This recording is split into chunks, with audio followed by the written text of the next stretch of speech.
Primeiro livro dos Reis, capítulo 18. Primeiro Reis, capítulo 18.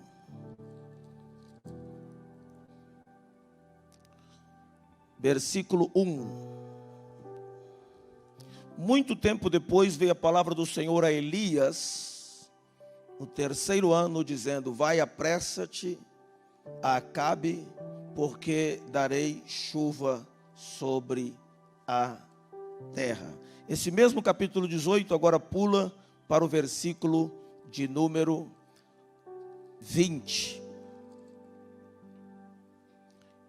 Então enviou Acabe mensageiros a todos os filhos de Israel e ajuntou os profetas no Monte Carmelo. Diga comigo, Monte Carmelo. Então Elias se chegou a todo o povo e disse: até quando cocheareis entre dois pensamentos? Diga comigo, dois pensamentos. Se o Senhor é Deus, segui-o. Mas se vocês acham que quem é Deus é Baal, sigam Baal. Porém o povo não respondeu nada. Então disse Elias ao povo: só eu fiquei por profeta do Senhor, e os profetas de Baal são 450 homens. Deem-se-nos, pois, 2 novilhos.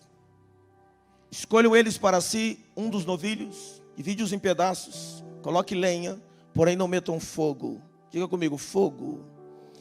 E eu prepararei o outro novilho e o porei sobre a lenha, e não lhe meterei fogo. Diga comigo, fogo.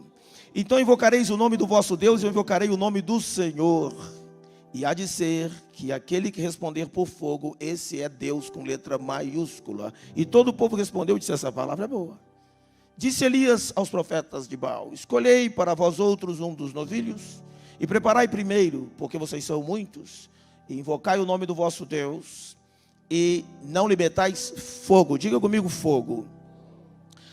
Tomaram o novilho que lhes fora dado e prepararam e invocaram o nome de Baal desde a manhã até o meio-dia. Até que horas? Dizendo: Baal, responde-nos. Porém não havia voz que respondesse, e eles manquejavam naqueles movimentos de bruxaria, e se movimentavam ao redor do altar, com o costume que eles tinham, do jeito que faziam a bruxaria. Versículo 27, ao meio-dia, Elias já estava zombando deles, dizendo: olha, falem mais alto, porque pode ser, ele não é Deus, pode ser que ele esteja meditando, ou então esteja com alguma necessidade, ou foi fazer uma viagem, ou está dormindo e vai despertar. E eles gritavam em altas vozes, retalhavam-se com facas e com lancetas, segundo o costume que eles já tinham daquela bruxaria que eles faziam, até derramarem sangue. Verso 29, passado o meio-dia, profetizaram eles até que a oferta de manjares se oferecesse. Era às 3 horas da tarde, às 15 horas, a hora da oferta de manjar.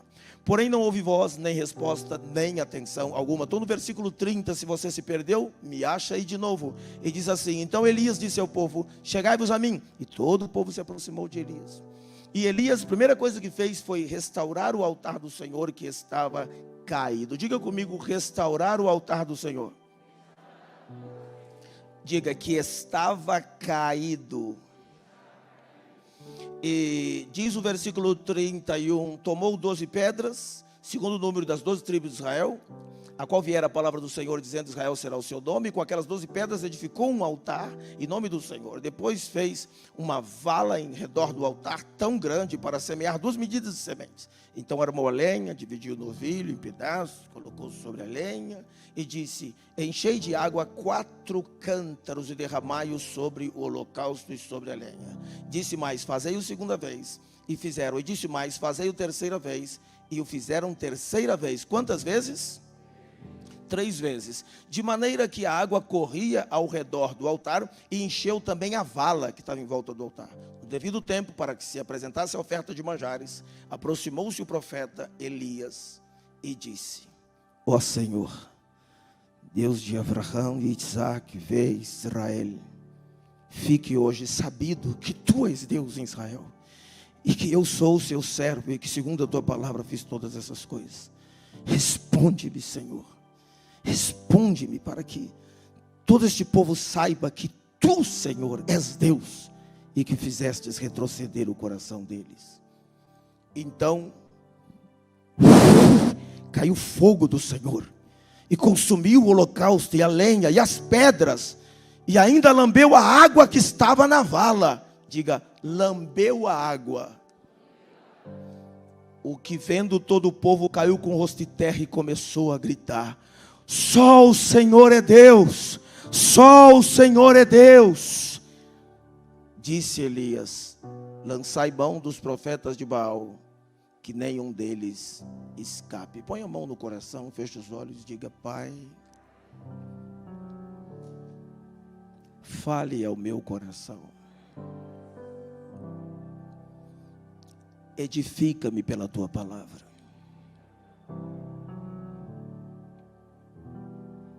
que eu consiga colocá-la em prática, que ela me alcance, não só no meu intelecto, que ela chegue ao meu espírito,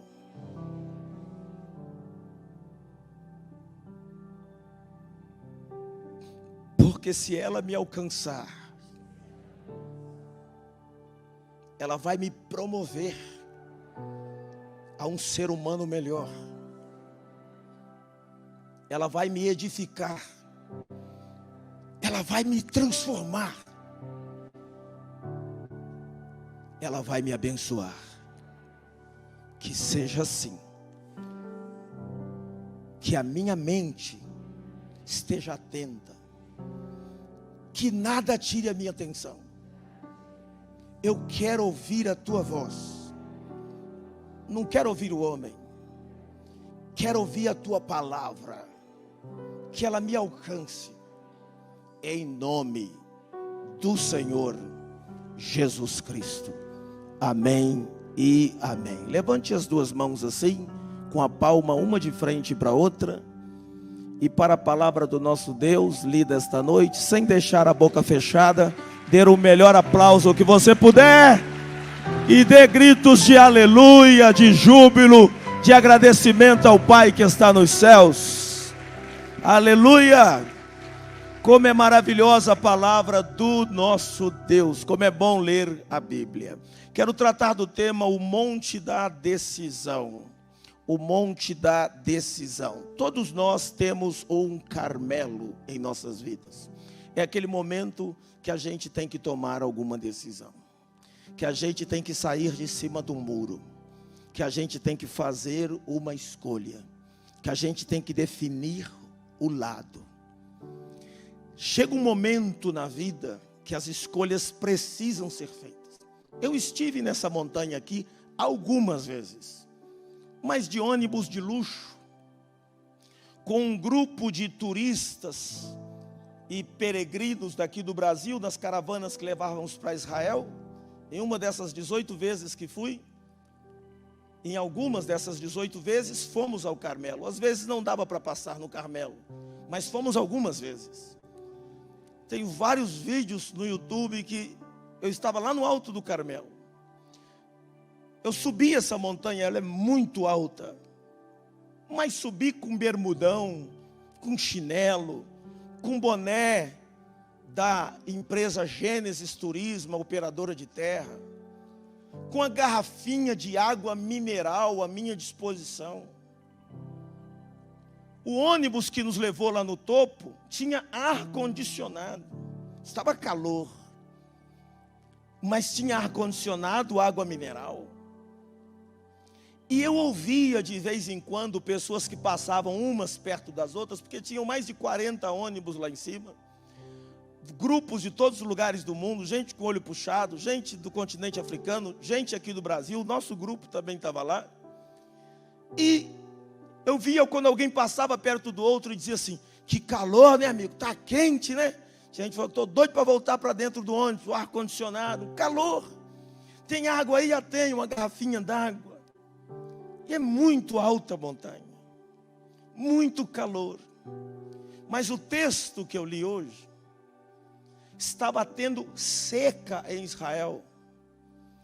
E Jacó, que é Tiago, escreveu na sua epístola de 5 capítulos, no 5º capítulo ele escreveu isso: Elias era homem sujeito às mesmas paixões que nós, e orou com insistência para que não chovesse, e por 3 anos e meio não choveu.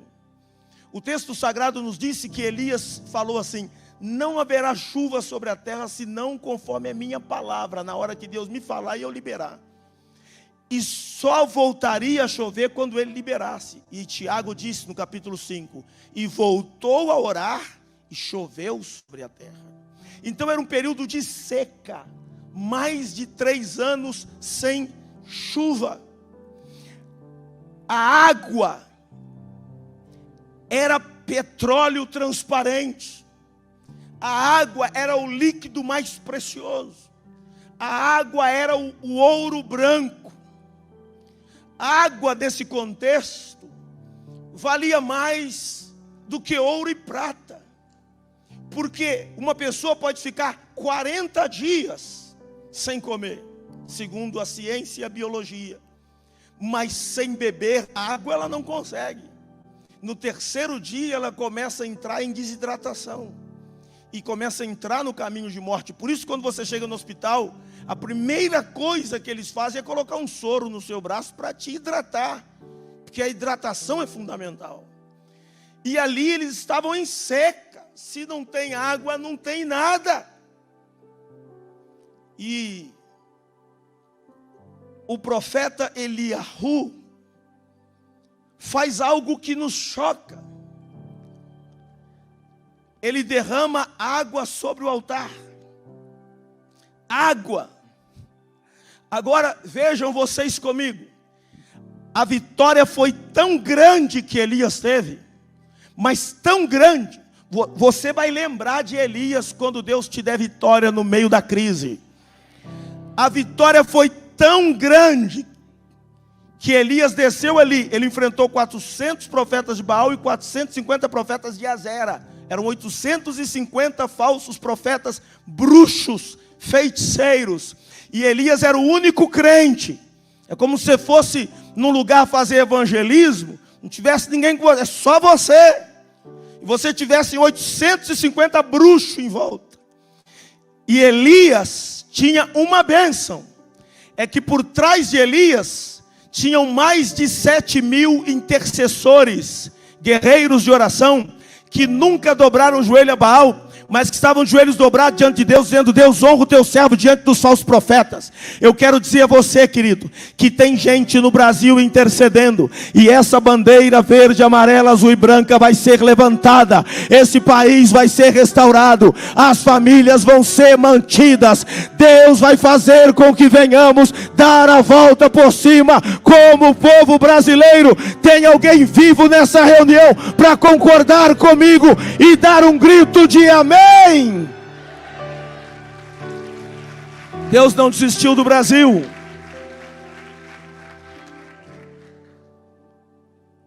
Diga comigo: mais de 7.000 que nunca dobraram os joelhos a Baal. Por isso Elias não precisou de muito. Ele fez uma oração de 2 versículos. E desceu fogo do céu, consumiu o holocausto, consumiu a lenha, queimou o altar e lambeu a água que estava na vala em volta. Deus recebeu a oferta. Deus não tomou só a água, Ele pegou cada gotinha. Ele falou: eu recebo. E quando Elias sai do monte, ele vai para uma outra situação em que ele entra em intercessão, para que a resposta de Deus se manifestasse. Mas vamos lá. O que Deus me disse, e disse para mim: diga isso para o meu povo sem nenhum receio. Olha, o mundo, não é o Brasil não, o mundo está vivendo uma das suas maiores crises de identidade que já teve. Mas no meio dessa balbúrdia toda, Deus vai fazer milagres na sua vida. O fogo de Deus vai vir sobre todo o seu esforço. O seu sacrifício não vai ser bom, não vai ser em vão. Vai ser bom e não vai ser em vão. Porque o que adianta eu fazer sacrifício e pôr sobre o altar se Deus não mandar fogo? Agora, algumas coisas precisamos para sairmos vitoriosos. Eu vou pontuá-las rapidinho, a gente já vai orar. Número 1, precisamos dissipar pensamentos divididos. sua família vai começar a ser uma família vitoriosa quando vocês passarem a pensar iguais. Porque não adianta ser igual aqueles dois que foram no monte orar e um dizia: manda fogo, Jesus. Outro: manda não, Senhor. Outro: manda fogo, Senhor. Manda não, Jesus. Ele olhava para o outro: manda fogo, Senhor. Manda não, Senhor, que a casinha é de sapé. Não tem entendimento. Deus quer uma família com uma mesma linguagem. Sabe onde está a força de uma igreja? Uma mesma linguagem. Sabe onde está a força de um povo? Um mesmo pensamento. Olha o que Elias chama o povo no monte e diz: até quando cocheareis entre dois pensamentos? E tem famílias que tem 5 pessoas, tem 5 pensamentos. Tem lugares que tem 10 pessoas e tem 10 pensamentos diferentes. Se nós tivermos o mesmo pensamento e nos unirmos no pensamento, nós vamos ter vitória. Paulo, escrevendo aos Filipenses, diz assim: rogo a Evódia e a Sintique, Filipenses 4:2, que sintam o mesmo, que pensem concordemente no Senhor, ou sintam o mesmo no Senhor. Jesus falou que quem não é por Ele é contra Ele. Ele disse: quem comigo não ajunta, espalha. Pensamentos divididos anulam a conquista. Pensamentos divididos enfraquecem o território já conquistado. Pensamentos divididos fazem com que a gente se atrapalhe. Precisa haver harmonia de pensamentos. Um tem que abrir mão do eu acho para o que nós achamos prevaleça. Cada um tem que dar um passo um pouquinho na direção do outro. Você está entendendo?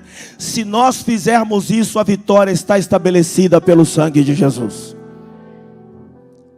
Então, é melhor não estar do que quase estar.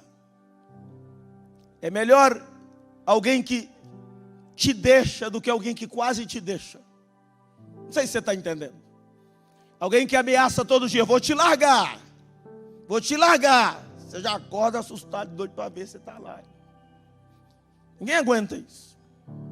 Tem que ter um pensamento unido, porque os pensamentos divididos destroem. Olha o que Jesus Cristo falou sobre casa dividida. Ele disse o texto, Mateus 12:25. Jesus, porém, conhecendo-lhes os pensamentos. Conhecendo-lhes o quê? Conhecendo-lhes os pensamentos, disse: todo reino dividido contra si mesmo ficará. Vocês estão aí? Ficará. E toda cidade ou casa significa família, ou família dividida contra si mesmo, essa família não subsistirá. Tem família que o homem concorre com a mulher compete com o marido.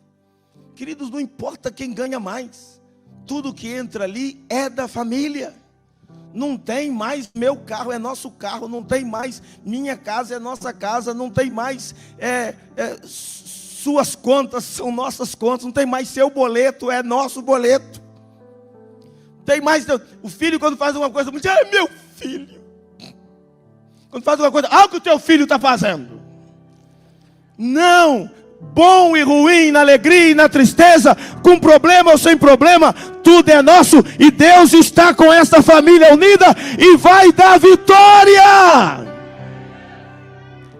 10 pessoas me ouviram. Deus vai te dar vitória na família. Dê um aplauso bem forte mesmo.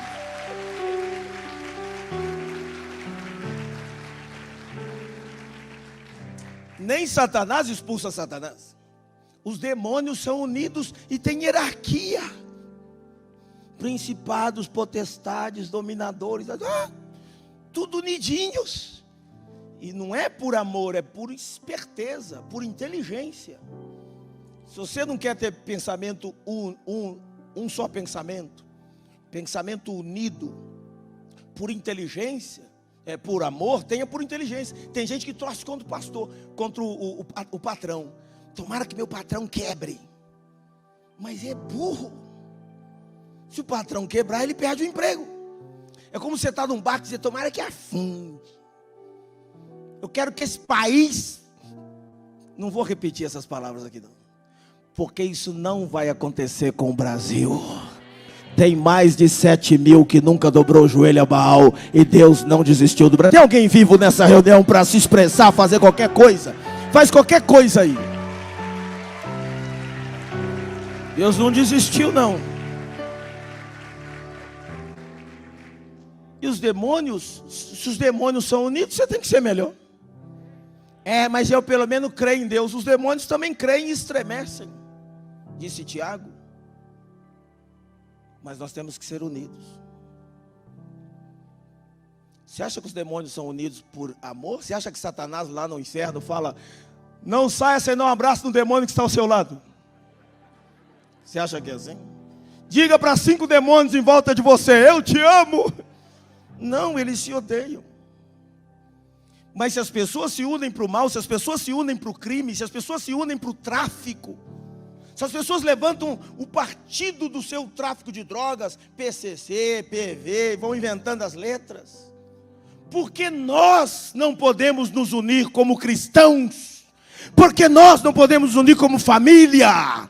Porque nós não podemos ter o mesmo pensamento? E Elias disse, até quando vocês vão cochear, manquejar entre 2 pensamentos?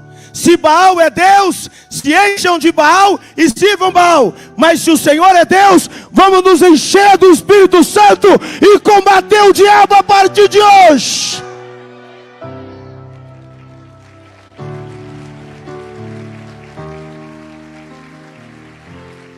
Você pergunta para o jovem, você pergunta para o homem, para a mulher, para o senhor, para a senhora, você é crente? Mais ou menos. Depende do dia. Não, eu sou, mas eu sou evangélico não praticante. Não dá para manquejar. Temos que ter um só pensamento, e é o que a palavra de Deus diz. Você nunca ficará sozinho. Falar de novo. Nunca gosto que você perca essas coisas. Você nunca ficará sozinho. Porque o deserto é o destino dos rebeldes. E você não é rebelde. A Bíblia diz que a rebelião é como o pecado de feitiçaria. Quando eu começo a me rebelar contra a vida, a morte me abraça. Quando eu começo a me rebelar contra a família, eu começo a me desconstruir. Quando eu começo a me rebelar contra Deus, eu vou entrando na rota do inferno. O meu GPS vai me dando, dizendo, ó, vire à esquerda, vire à direita, desça um pouquinho, vai para lá, ali na frente está o inferno. E aí o GPS diz, você chegou ao seu destino. Mas Deus tem um GPS para nós que não é no deserto. A gente atravessa pelo deserto, passa por vales de sombra da morte, passa por dificuldades, mas nosso destino é Canaã. Deus tem a vitória para cada um dos seus filhos. Olha, a gente que é pai aqui na terra, é humano, a gente é mau. A gente acha que pai é bom. Somos maus. E Jesus falou, se vocês sendo maus sabem dar coisas boas para os seus filhos, quanto mais o Pai que está nos céus dará o Espírito Santo para quem pedir. Olha o que está dito em 1 Coríntios 1:10. Desculpe, Salmo 68. Depois eu cito Coríntios 1:10. Salmo 68. Diz assim: Deus faz que o solitário mora em família, tira os cativos para a prosperidade, mas os rebeldes habitam no deserto. Escute isso. Você pode ver que em porta de igreja evangélica, se o sujeito sentar na porta de igreja evangélica, você não vê pessoa na porta da igreja pedindo esmola. Você não vê. Mas se sentar e começar a pedir esmola, a unção pega ele pega umas cestas básicas aqui, ele vem aqui tratar de dentes de graça das criancinhas de 12 anos para baixo, de graça. A gente não quer saber se a unha da mulher está pintada, se o telefone dela é bom, está aberto, pode, não precisa ser evangélico. E daqui a pouco Ela está dando cesta básica, daqui a pouco ela está ajudando o outro. Mas como é que você está assim? A unção me pegou, a prosperidade me pegou. Deus vai te alcançar com as bênçãos dele. Tem alguém para receber esta palavra essa noite, gente? Deus quer isso para nós. Somos filhos. Você não é servo de Deus apenas. Servo o diabo também é. Você é filho de Deus. Diga, eu sou filho de Deus. 1 Coríntios 1:10. Rogo-vos, pois, irmãos. Paulo está implorando. Rogo-vos, pois, irmãos, pela compaixão de Deus, em nome de nosso Senhor Jesus Cristo, que digais todos a mesma coisa, que não haja entre vós divisões, mas que vocês sejam inteiramente unidos, no mesmo parecer, na mesma disposição mental. Inteiramente unidos. Eu estava dizendo aqui hoje de manhã, que muitas vezes o diabo põe no coração de alguns de nós, jovens, o ódio à família, a aversão à família. E o diabo põe em alguns grupos o sentimento seguinte: você não tem família, você tem que odiar a família. Mas Deus pega esses jovens, coloca eles na família dele, chamada igreja, restaura esses jovens, e esses jovens constituem uma nova família, para que essa família que ele vai constituir seja melhor do que a família de onde ele veio. Ele forma a família dos sonhos e Deus vai morar naquela casa. Eu quero te dizer que a maldição dos seus antepassados, avós, tataravós, elas encerraram em você. A partir da cruz de Cristo e do sangue de Jesus, a partir de você virá uma geração abençoada.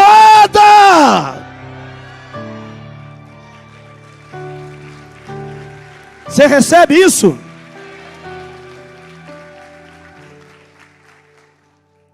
Diga para 5 pessoas: Deus vai abençoar a sua família.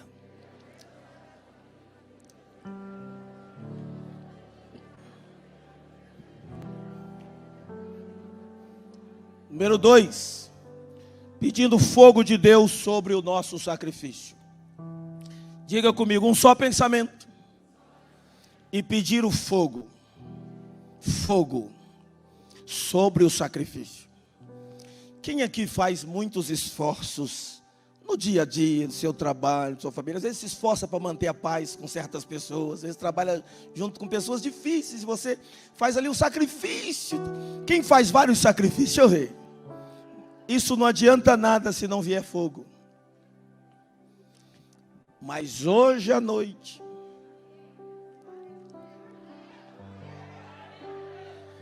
Deus vai abrir os céus e vai liberar o fogo sobre o seu sacrifício. Tem alguém vivo nessa reunião? Se você crê no fogo de Deus, se expresse, dê um aplauso, dá um grito, faz alguma coisa, bate o pé no chão, só não fica quieto. Aleluia! Fogo sobre o sacrifício. Agora é interessante isso. Ninguém vai na célula só para ver pessoas. As pessoas vão nas células que elas querem ver o fogo. Olha o que disse o texto. Você está com o texto aberto de 1 Reis 18? Olha que interessante em 1 Reis 18, o versículo 21. Quando Elias falou assim: se até quando coxareis dois pensamentos? Se Baal é Deus, vocês sirvam. Se o Senhor é Deus, vocês sirvam. O final do texto disse assim: o povo ficou em... Ficaram assim, ó. Então, verso seguinte diz assim: então, começa assim. Então, Elias propôs um desafio. Falou: aquele que manda fogo é Deus. E aí o final do versículo 24 diz que o povo respondeu assim. Deixa eu ver se é 24. 24, o povo respondeu assim: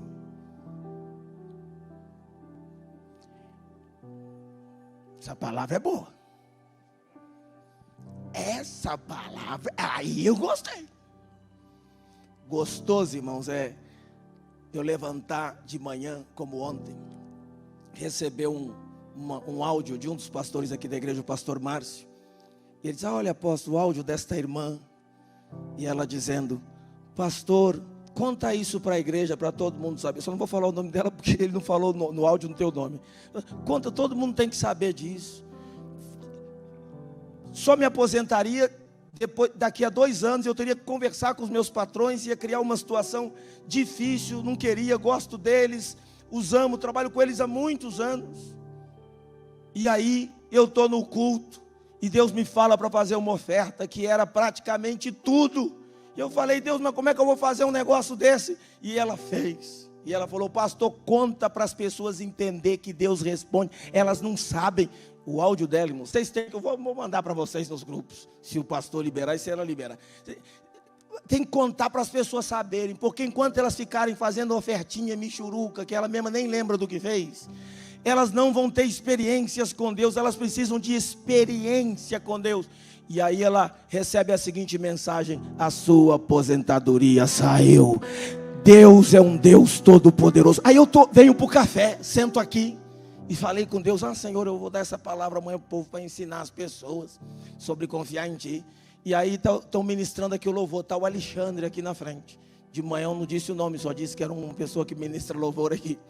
E o Alexandre, depois vocês pedem para ele contar. Ele aqui no meio do louvor, não era momento de dar palavra, estava aqui cantando para os pastores. Ontem eu tive reunião aqui com os pastores que vêm de outras cidades, e eu os ministro, os assessoro, os oriento, os mentorio. E aí ele estava aqui ministrando, e de repente ele parou e falou: para, deixa eu contar um negócio para vocês, gente. Tenho que contar isso para vocês. Vocês precisam saber disso. E aí ele disse que estava com um valor de um dinheiro no bolso, e que Deus falou assim para ele: eu quero que você dê tudo. Mas, querido, foi Deus, não é pastor evangélico falando. Deus falou no coração dele: dá tudo. E ele pegou, entregou tudo no altar. E no dia seguinte entrou um Pix na conta dele. Eu não vou falar aqui o valor, ele falou, mas deixa ele falar. Valor absurdo. E ele disse assim: não quero saber quem fez o Pix, se foi anjo, foi arcanjo, foi querubim, não quero saber. Eu sei, e eu quero dizer para vocês é que Deus responde quando nós agimos. E ele agiu. Sabe, não adianta eu ficar emocionado. Estou emocionado e com a semente aqui. Estou emocionado. A terra vai ficar olhando para mim. Mas quando eu lanço a semente na terra, posso não estar sentindo nada, pode estar friozinho, lanço lá.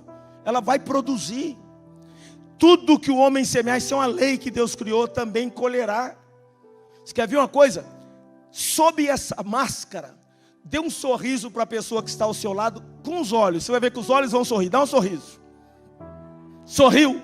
Ela sorriu de volta. Você viu? Você semeou e colheu. E olha que ela não pode mostrar os dentes.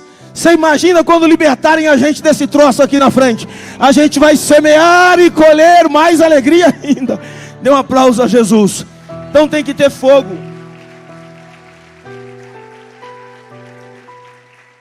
Como é bom quando a pessoa, ela chega na célula e ela diz assim, sabe aquela oração que vocês fizeram para mim na célula passada? Deus respondeu. Sabe aquela oração de fulano de tal que estava entubado? Foi desentubado. Sabe aquela oração daquela minha tia que falaram que não tinha mais jeito? Teve jeito. Sabe aquela situação do meu filho que estava nas drogas, chegou em casa já cantando, adorando, com as mãos para cima. Falei: agora que usou mesmo cocaína, está doido. Mas não era, estava convertido. E sabe aquela minha mulher que estava indiferente, está amorosa. Sabe aquele marido grosso, virou um doce, um cavaleiro. Então é tão bom quando você escuta a resposta de Deus. Esse é o fogo. Deus vai fazer o fogo dele agir na sua vida. Mas você não pode estar me ouvindo falar isso, seu bobão. Desculpa eu falar.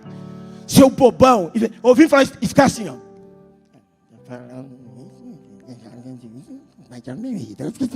Você só vai se afundar. Só vai piorar o negócio. Você tem que ouvir eu falar isso fazer o inimigo e vingativo se calar, como diz o Salmo 8, verso 2, que Deus vai levantar louvor da boca das crianças para fazer calar a boca do inimigo vingativo. Você tem que fazer o diabo calar a boca. Cala a boca, diabo! E na hora que você ouvir uma palavra dessa, você tem que dizer, na hora que você ouvir que você vai ser abençoado, que Deus vai fazer o fogo agir, você tem que dizer, é comigo que Ele está falando, vai acontecer ainda no mês de agosto. Não é ficar murcho, não. Tem gente que escuta isso que é assim, ó. Eu vejo a cara de vocês, estou olhando daqui. Estou olhando. Tem gente que faz assim, ó. Você fala, faz.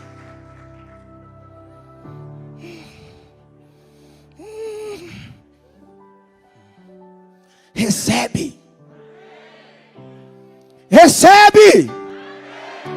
O teu Deus não é Baal. O teu Deus é Adonai Elohim, o Deus Todo-Poderoso. Tem alguém vivo nesse auditório para se expressar com alegria? Terceiro, eu vou acabar agora. Terceiro, reconstruir a equipe. Então reconstrua, faça as pazes em família, reorganize. O que Elias fez? Relevantou o altar de Deus que estava caído, estava em ruínas, com 12 pedras, pegou 12 pedras, 12 fala de equipe, e ele organizou tudo. Reorganize. Às vezes a gente tem que parar tudo, dar uma bagunçada e reorganizar. Quarto e último, termino com isso. É o único jeito de sair vitorioso num tempo como esse, é se derramarmos o nosso melhor diante de Deus. Deixa eu contar uma coisa para você. Lá em cima do Carmelo não tinha água. Tinha um altar, 3 horas da tarde, sol quente na cabeça, um sacrifício sobre a lenha. E Elias falou assim, está tudo preparado aí? Tá. Você viu que o texto que eu fui lendo chega a ser cansativo. Preparou o novilho, não sei o que, preparou, pôs a lenha. Cansativo, você vai ver agora. Aí fala assim, eu preciso de 4 aqui. Eu não sei se foram 4 ou se foram 8. Eu sei que a quantidade de vasilhas de água, de cântaros, eram 4. Se cada 2 trouxe 1, então eram 8. Se cada um trouxe 1, eram 4. Sei que ele arrumou um grupo de pessoas e disse, olha, eu preciso que vocês derramem 4 cântaros de água sobre o altar. Irmãos, é lá no pé do monte, é em Guapi. Os caras foram. O senhor tem certeza, né, Elias? Tem? 4, né? 4. Chegaram no pé do monte. Encheram. Não tinha ônibus de turismo para levar eles para cima. Não tinha bonezinho da operadora de terra, Gênesis Turismo. E não tinha garrafinha d'água para eles beberem. Encheram, eles estão com sede também. Tomaram água, é lógico, encheram e estão subindo. Quando chegam lá em cima com os 4 cantos, todo mundo esperando, que hora vai terminar esse show aí? Elias falou, pega esses 4 cântaros. Já tinha gente pensando, para Elias é muito legal. Já tinha gente com um copinho assim. Ou com as mãos, né? Derrama aqui. Aquilo era ouro branco. O povo está morrendo de sede. E Elias diz, pegue e derrame sobre o altar. Eu queria fazer um negócio aqui assim para vocês verem. Mas minha esposa veio ao culto hoje para me dar equilíbrio, graças a Deus. A esposa sempre é o parâmetro para o homem que tem sabedoria. Mas se deixar, ia pegar 4 baldes e ia derramar para tu ver. Mas na sua mente aí veja um altar com lenha, as pedras, a lenha, o animal em cima e 4 cântaros de água derramada, pingando, e você com sede. Vou lhe fazer uma pergunta, eu quero que pelo amor de Deus você me seja sincero, para a gente orar. Só seja sincero. Você não acha isso uma coisa meio absurda? Seja sincero. Você não se incomodaria? Tanta gente precisando. Tanta gente, esses religiosos, derramando sobre o altar. O Cleibe estava aqui hoje de manhã, eu lembrei que um dia ele estava comendo um prato de comida e sobrou uma última colher, mas ele já estava satisfeito. E parece que o prato vinha pronto. E alguém disse para ele: você vai deixar essa última colher aí? Ele disse: por quê? Você sabe o tanto de gente no mundo que está passando fome? Aí ele disse: se eu comer essa última colher, vai acabar com a fome deles? O cara falou: não. Ele falou: então vou deixar aí mesmo. Tem gente que vai dar um presente do dia dos pais para o pai dele. Comprou lá uma meia para o pai, uma camisa, para dar para o pai. E vem alguém: vai dar isso aí para o seu pai? Você já viu o que está acontecendo no mundo? Quantos estão precisando? Sempre vai ter gente precisando. Mas o que é de Deus é de Deus. E Deus tem que vir em primeiro lugar na minha vida. E Ele derrama. Agora pensa que acabou. Aí já dá para você ficar com raiva. Mas quando acabaram de derramar, Elias falou: desce lá e pega mais 4. Está aqui na tua Bíblia, você leu comigo. Porque aquele primeiro foi só para o pai. Não é dia dos pais. Eu quero um também para o Filho e um para o Espírito Santo. E eles descem.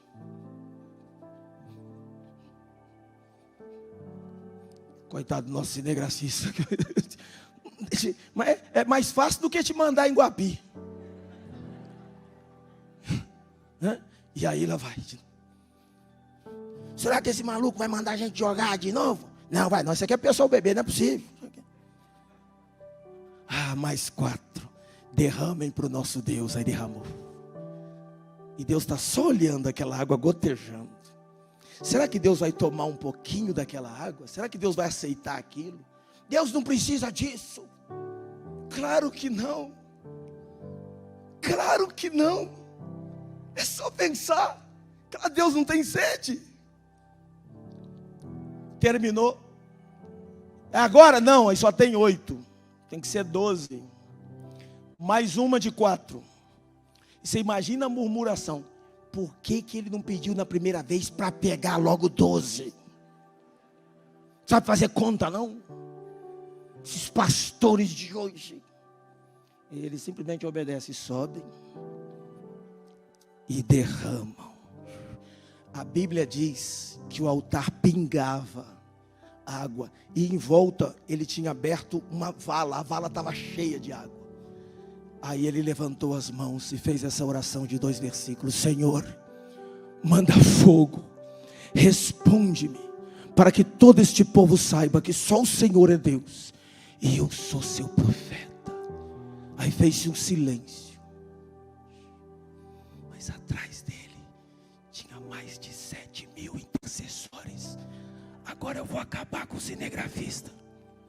Atrás, mais de 7.000 intercessores. Ajoelha atrás. Senhor, oh teu servo. Chega aqui, irmã, vem cá. Chega aqui.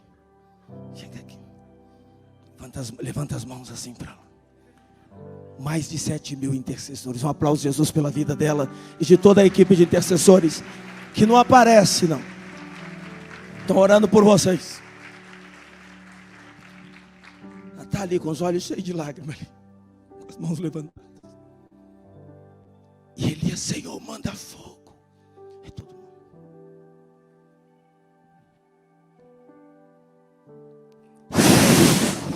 De repente, veio fogo do céu, bum, igual uma bomba sobre o altar. Consumiu o sacrifício, Deus falou: recebo. Consumiu a lenha, consumiu, queimou o altar e lambeu a água. Deus não só tomou, Ele lambeu a água que estava. Ele estava dizendo: eu estou recebendo a oferta. Agora escute isso.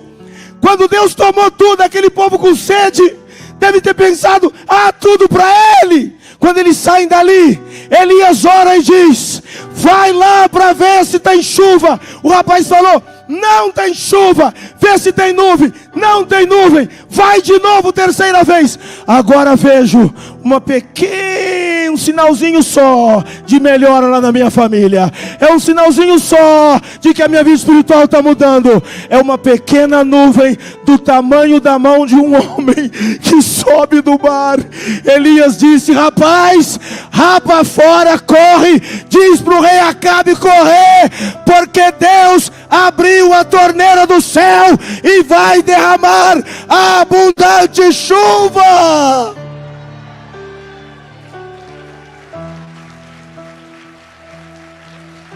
Não é possível. Se alegre na presença de Deus e se expresse, faz alguma coisa.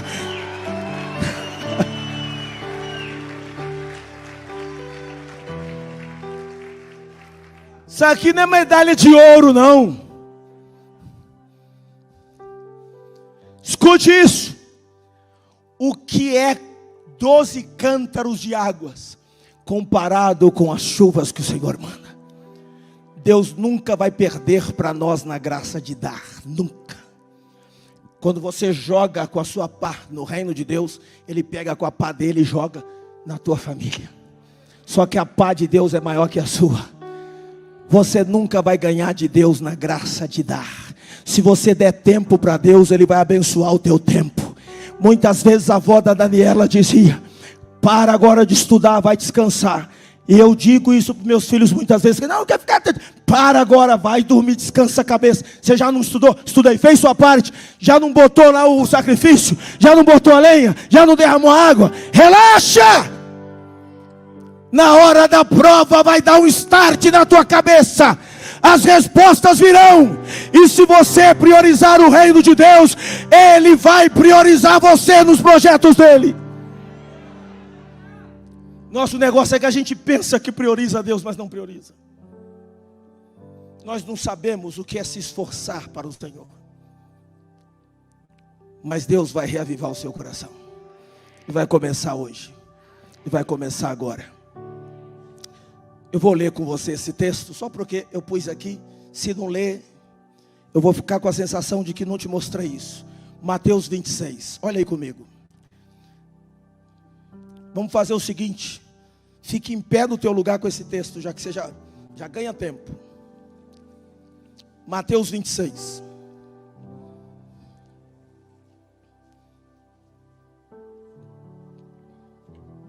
Eu vou pedir nossa equipe de audiovisual para preparar a canção que nós usamos de manhã.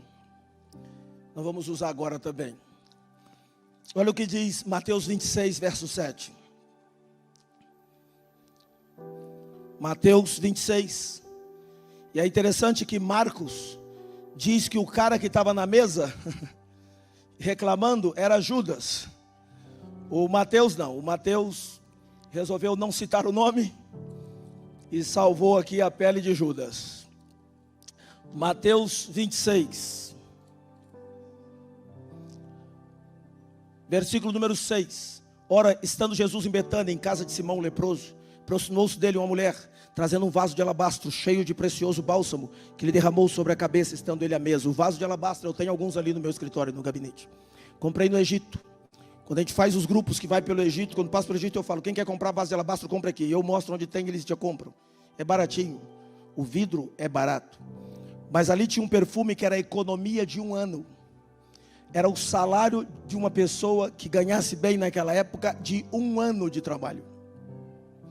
E quando, o vaso de alabastro não era igual aos perfumes de hoje, que você abre, usa o perfume e fecha. Se você abrisse, tinha que usá-lo. Então ela quebra o vaso e derrama o perfume. Jesus está na mesa. Deixa eu ler para você. Versículo de número 7. Aproximando-se por trás, trouxe um vaso de alabastro cheio de precioso bálsamo, que lhe derramou sobre a cabeça, estando ele à mesa. Vendo isto, indignaram-se os discípulos e disseram: o que os discípulos fizeram? Se indignaram. Marcos disse que foi Judas, que ficou com mais raiva. Se indignou. Judas é um camarada maneiro, né? Maneirinho, Judas. Ele é amoroso, quando vai cumprimentar as pessoas, vai logo beijando. Ele está sempre pensando nos pobres. Ele fala: puxa, podia dar para os pobres. Judas é um cara maneirinho. Olha aqui que acontece aqui, ó. Se indignaram como aqueles homens que estavam lá vendo a água pingando, e a gente com sede aqui. O que não dá para a gente? Derramando sobre o altar. Se indignaram. Gera indignação. Perguntei para vocês aqui, vocês falaram no início da mensagem, falaram: apóstolo, realmente isso aí mexe com... Por que jogar essa água assim? Deixa eu continuar. Se indignaram e disseram, olha que expressão horrível, verso 8. Para que esse... Gente, que expressão horrível. Para que esse desperdício? Jesus ajudou tanta gente. socorria as pessoas, amava as pessoas, limpava os leprosos, ressuscitava mortos, ensinava. É desperdício investir no corpo de Jesus? No corpo de Cristo? Desperdício? Não é possível. Olha que versículo lindo esse 9. Pois esse perfume podia ser vendido por muito dinheiro e dar-se aos pobres. Aleluia. Mas Jesus,